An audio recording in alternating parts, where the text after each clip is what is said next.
औज़ुबिल्लाहिमिनश्शैतानिर्रजीम बिस्मिल्लाहिर्रहमानिर्रहीम। स्टूडेंट्स, मैं sir Naveed Ahmed Saeeda Fatima Zara school system मेड से आप 9th क्लास मैथ्स टीचर। जैसा कि आप लोगों को मालूम है कि हमने 9th क्लास का मैथ्स स्टार्ट किया हुआ है साइंस ग्रुप का। तो स्टूडेंट्स, हमने आप लोगों को जैसा इल्म है कि 1.4 हमने कंप्लीट कर ली थी। आज लास्ट लेक्चर में मैंने आपको बताया था कि हम 1.5 का स्टार्ट करेंगे। अभी हमारे पास 1.5 स्टार्ट की है। 1.5 में क्वेश्चन नंबर 1 है, उसमें हमने क्या मालूम करना है, मक्ता मालूम करना है हम लोगों ने। आज का जो हमारा टॉपिक है वो है मक्ता। अब हमने इन कालब का, ये 4 कालब है क्वेश्चन नंबर 1 के अंदर, 1 2 3 4, ठीक है। तो ये 4 हैं, मैंने आपको 1 लिखा यहाँ पर और 3 लिख दिया। 2 और 4 जो है वो आपका होमवर्क होगा। अब हम स्टार्ट करने जा रहे हैं इसका मक्ता लेने। तो मक्ता लेने के लिए मक्ते को हम डेटर्मिनेंट भी कहते हैं, मॉड भी कहते हैं। यहाँ पर मैं लिखूँगा ए,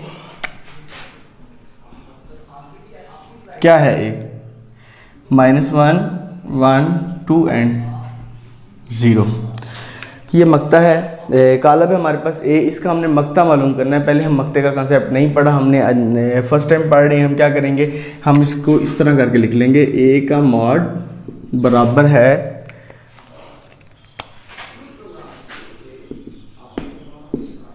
इस तरह करके, ठीक है।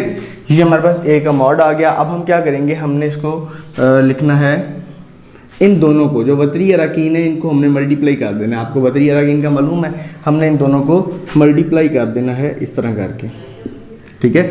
माइनस लगाना है फार्मूले का और फिर गैर वतरी अराकीन को मल्टीप्लाई करना है 2 1 टाइम 2, ठीक है। तो ये हमारे पास क्या आ गया, mod of A is equal to -1 0 time 0 -2, और आपका जो आंसर होगा वो -2 होगा, ठीक है। ये ए का मॉड है आपके पास, इसका आंसर आ गया। इसके साथ ही जो मैंने जुज़ नंबर 3 यहाँ पर लिखी है, अब देखें आप, यहाँ पर हमारे पास सी है, कालब सी जो है वो है 3 2 3 2। तो अब हम क्या करेंगे, mod of C is equal to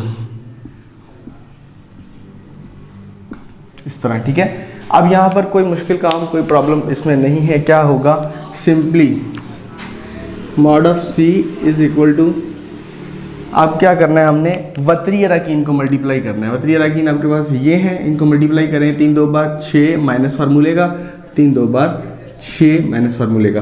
तो सी का मॉड जो है वो हो जाएगा प्लस माइनस खत्म, 0 इज 0 आंसर, ठीक है। तो इसी तरह आपने जो दूसरा सवाल है और चौथा यहाँ पर बी होगा, ये डी होगा। ये आपने होमवर्क करना है अपनी डायरीज के ऊपर, इसको नोट कर लेना है अच्छे तरीके से। मैं उम्मीद करता हूँ कि इसकी आपको अच्छे तरीके से समझ आ चुकी होगी। सिंपल है, मुश्किल नहीं है, इसमें कुछ भी नहीं करना। आपने सिर्फ वतरी अराकीन को ज़रब करके उसके हासिल ज़रब को लिखना है और माइनस गैर वतरी अराकीन का हासिल ज़रब। तो जब आप माइनस करेंगे तो आपके पास आंसर आ जाएगा।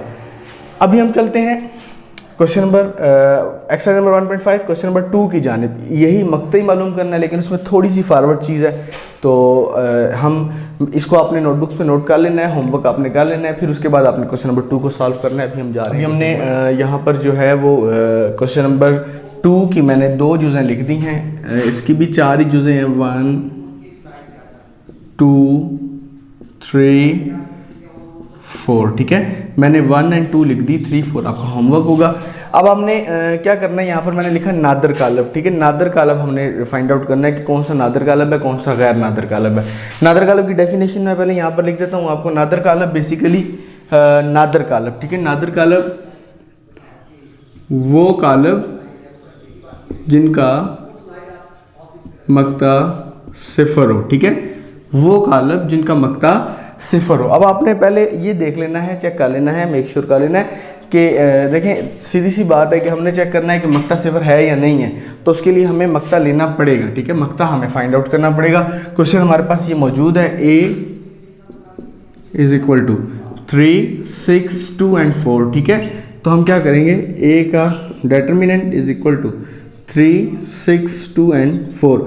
डेटर्मिनेंट लेते हुए आपने कालब नहीं बनाना, सीधी लाइंस लगानी है आपने इसका, ठीक है, मॉड लेने के लिए। तो अब क्या करेंगे आप, ए का डिटर्मिनेंट इज इक्वल टू वतरी अराकीन को ज़रब देंगे, 3 4 बार 12 होता है, माइनस गैर वतरी अराकीन का हासिल ज़रब भी 12 होगा, 6 2 बार 12, ठीक है। ये जमा ये माइनस गया तो mod of A is equal to 0। अब चूंकि सिफर आ गया मक्ता तो ये एक नादर कालब है।